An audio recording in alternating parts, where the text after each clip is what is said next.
When you ask a maximalist what wealth looks like, they describe things. A bigger house. A luxury car. Designer clothes. A walk-in closet. A pool. When you ask a minimalist what wealth looks like, they describe feelings. Waking up without an alarm. Saying no to a job they hate. Taking a Tuesday afternoon off. Having enough that money doesn't enter their thoughts. Same question. Completely different answers. And here's what's fascinating, the minimalist's version costs about 70% less. But, and I know this sounds backwards, minimalists actually report higher financial satisfaction than people who earn twice as much. This shift in thinking is worth more than any raise, investment, or side hustle. Let me show you how they think. There's a study that rattled the personal finance world when it first came out. Princeton researchers Daniel Kahneman and Angus Deaton spent years analyzing the relationship between income and emotional well-being. What they found was this, up to a certain income level, around $75,000 at the time, which in today's terms is closer to $95,000, more money genuinely did make people happier. Day-to-day mood improved. Stress went down. Life felt more manageable. But past that threshold, something strange happened.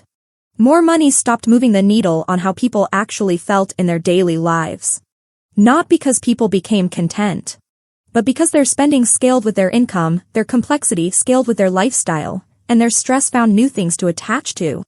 The minimalist looked at this data and drew a completely different conclusion than most people. Most people heard that study and thought, I need to get to $95,000.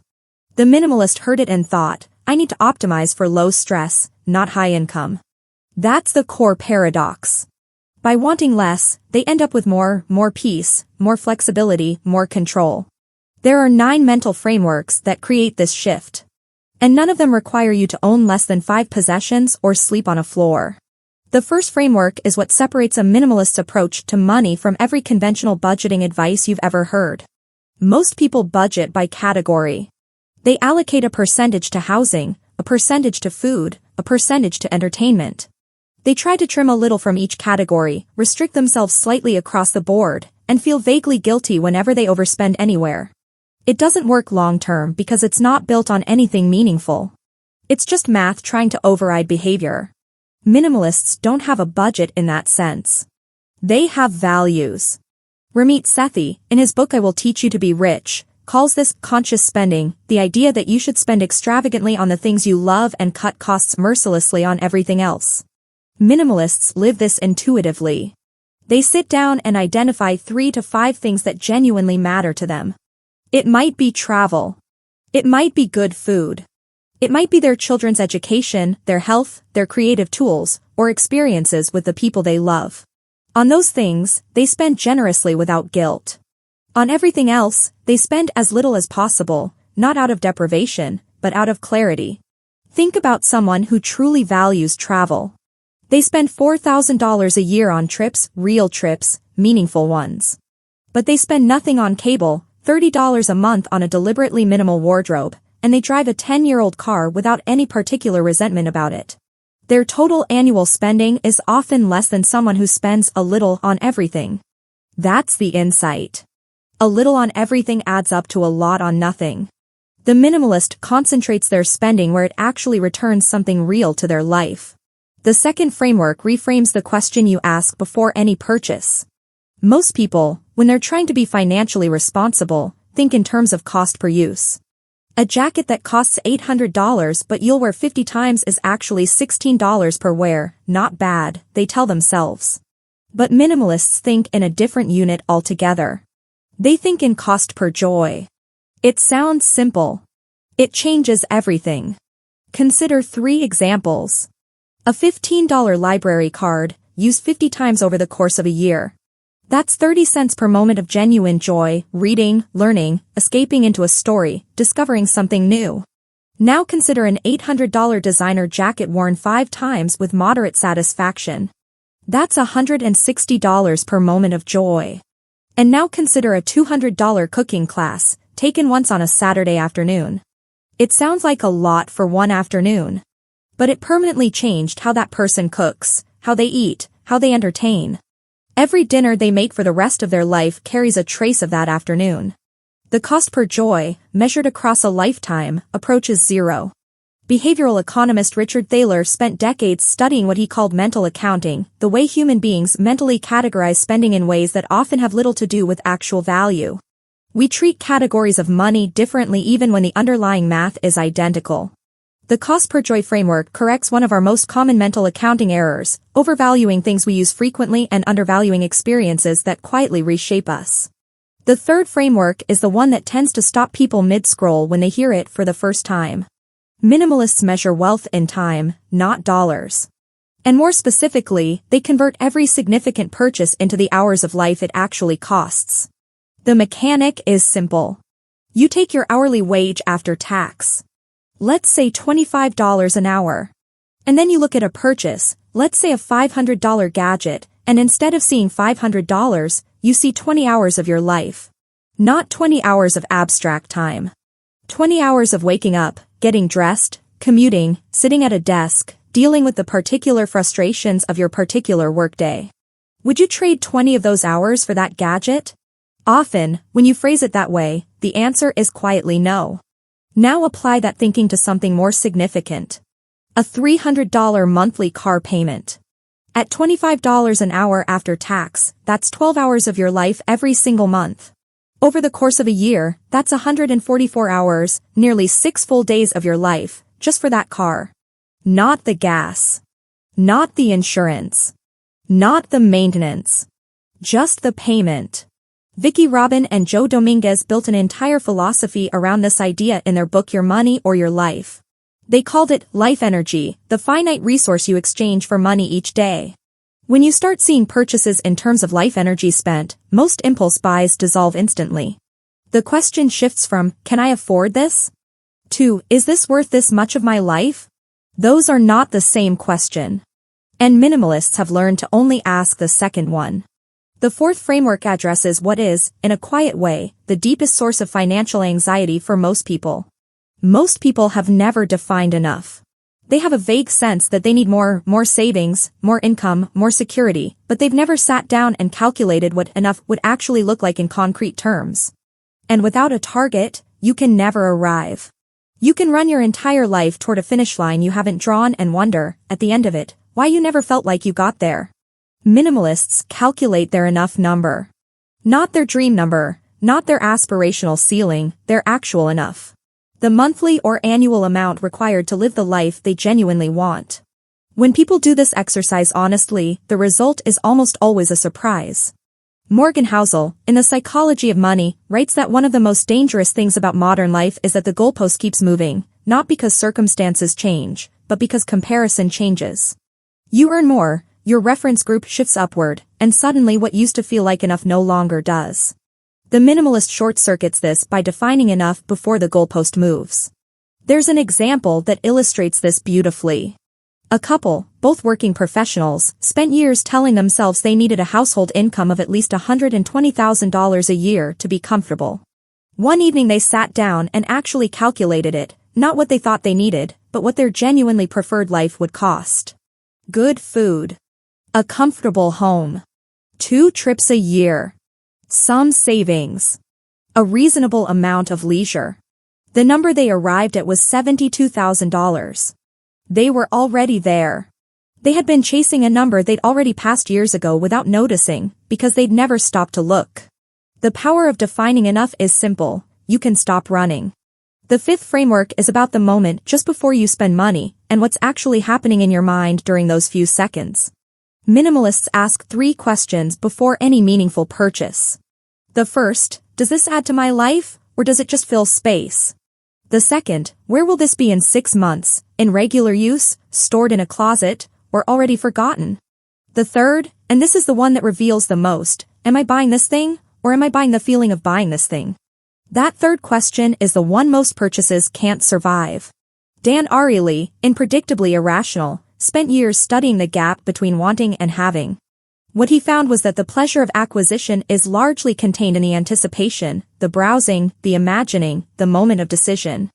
Once the thing is in your hands and the novelty fades, which it always does, the pleasure largely evaporates. The dopamine was in the buying, not in the having. 80% of purchases, if you're honest with yourself, are attempts to buy a feeling, excitement, confidence, belonging, comfort, not the object itself. Minimalists understand this. And so they've found ways to enjoy the dopamine without the transaction. They browse without buying. They add things to online carts and then close the tab. They window shop as a form of entertainment rather than a gateway to acquisition. They get a meaningful portion of the pleasure at zero cost. This isn't deprivation. It's actually a form of sophistication, learning to separate the feeling from the purchase, and realizing that the feeling was always the point. The sixth framework has the most scientific backing and the most counterintuitive implication. Most people, somewhere in the back of their minds, already believe this one.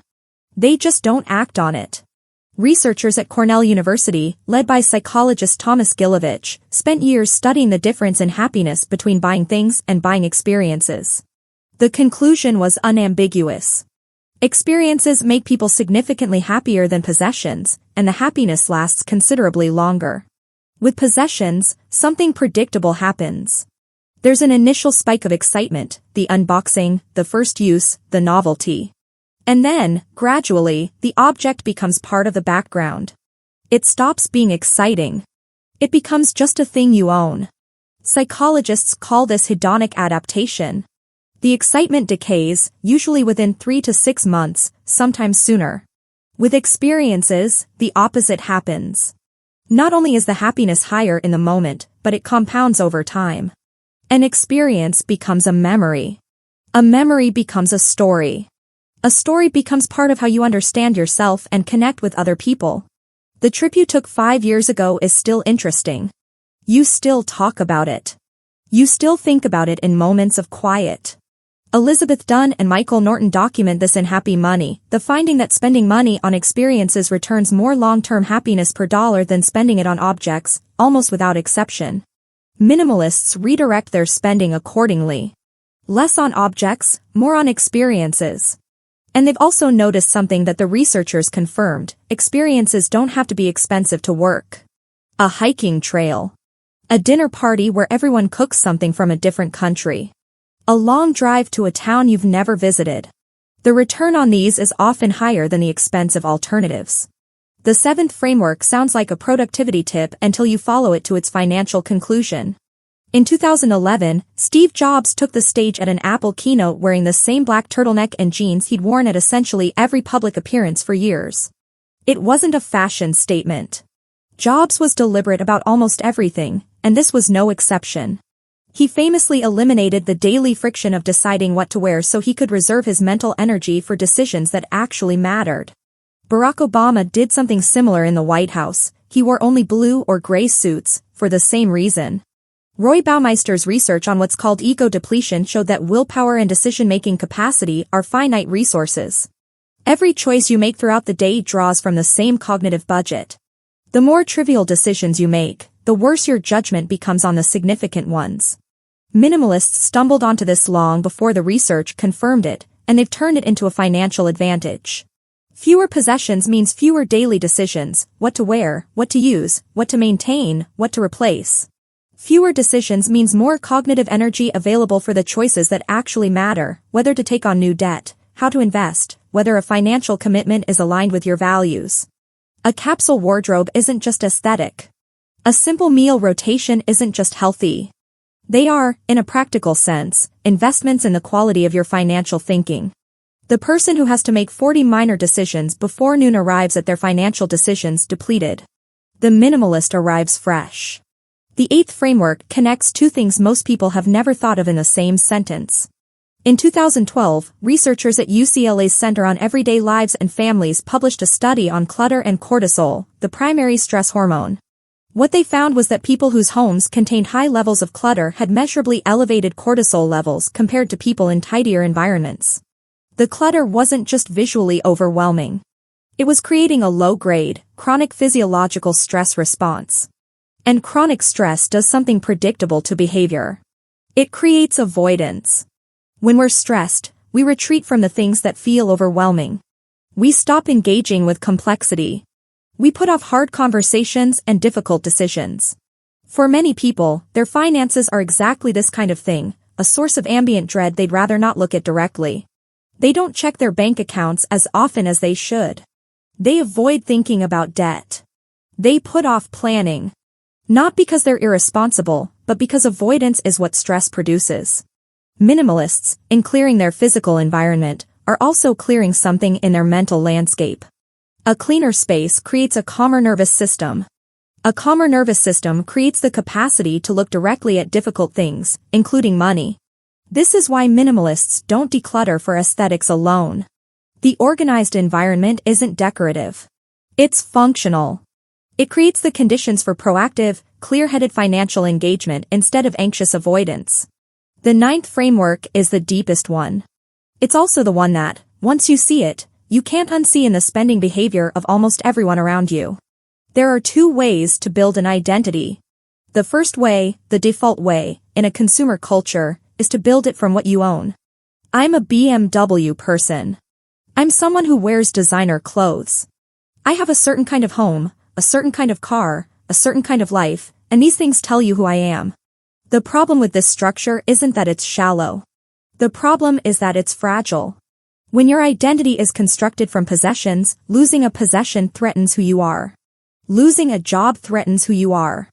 A financial setback isn't just a practical problem, it becomes an identity crisis. And gaining something new, a better car, a bigger house, produces a spike of something that feels like self-worth, which is exactly why it's so hard to stop wanting more. The Stoics understood this long before behavioral science had a vocabulary for it. Ryan Holiday, writing about Stoic philosophy in a modern context, returns often to this theme. The things outside of us, our possessions, our status, our circumstances, are not us. Our character is us. Ryan Nicodemus and Joshua Fields Milburn, the two people most associated with the contemporary minimalist movement, describe a moment in their own lives when they realized their possessions had become a costume, a way of broadcasting an identity they weren't sure they actually had. Minimalists build identity from values instead. I'm a freedom person. I'm a generosity person. I'm someone who prioritizes depth over display. When identity lives there, in values rather than objects, something profound happens financially. Losing things doesn't threaten you. Gaining things doesn't seduce you. You become, in a very real sense, financially invincible, not because you have more money, but because the things money buys have lost their power over your sense of self. So what do you actually do with any of this? Because insight without action is just entertainment, and that's not what this was meant to be. This week, do one specific thing. Write down your top 3 values, the things that, when you spend money on them, you never feel regret. Just 3. Then pull up your bank or credit card statement from last month and look at where your money actually went. Not where you intended it to go. Where it went. Ask yourself honestly, what percentage of that spending reflected those 3 values? If it's less than 50%, and for most people, it is, then you have been spending against your own values. Not out of weakness. Just out of drift. That gap between stated values and actual spending is where financial dissatisfaction lives. This month, calculate your enough number. Sit down with a piece of paper or a spreadsheet and build out what your genuinely preferred life actually costs, not the aspirational version, not the one influenced by what your neighbors drive or what your colleague mentioned about their vacation. Your actual life, with the things you actually value. Housing. Food. The experiences that matter to you. A reasonable amount of savings. What does that genuinely cost per month? The number will almost certainly surprise you. For many people, it is significantly lower than their current income. Which means they are, right now, in a position they didn't realize they were in. Over the next 90 days, try the cost per joy framework for any purchase over $20. Before you buy it, estimate how much joy it will return per dollar spent, and over what time frame. It doesn't have to be precise. The act of asking the question is the point. You'll quickly notice a pattern. Certain types of purchases score consistently high, certain categories score consistently low. B.J. Fogg, in Tiny Habits, talks about the way small, specific, repeated behaviors gradually reshape how we think and act without requiring willpower. This is that kind of habit. You're not restricting yourself. You're slowly recalibrating what feels worth it. There's a particular kind of exhaustion that accumulates when you spend years chasing a finish line that keeps moving. The maximalist knows this exhaustion well, even if they'd never describe it that way. It shows up as the faint dissatisfaction after every purchase that was supposed to feel like a rival. It shows up in the mental math that never quite resolves, always one raise away from comfort, always one upgrade away from contentment. The minimalists didn't stop chasing because they gave up. They stopped because they arrived. Not at a dollar amount. At a decision. They decided what enough looked like, and they built their life to match it, and when they got there, they stopped running. That's what this comes down to. Not aesthetics. Not a philosophy about owning fewer things. A decision. A willingness to define what enough is before the culture defines it for you, before lifestyle inflation defines it, before comparison defines it, before the next thing you're supposed to want gets marketed into your field of vision. Peace, real financial peace, the kind that isn't dependent on a market going up or a bonus coming through or a raise materializing, is built from clarity, not abundance. It comes from knowing what you're for, spending accordingly, and recognizing the finish line when you cross it. The minimalist found something the maximalist is still looking for. And the strange thing is, it costs almost nothing to find it. If something in this shifted the way you think about money, even slightly, subscribe. Next week I'm going into the 10 daily habits that actually separate financially comfortable people from people who stay stuck. It's not what you'd expect.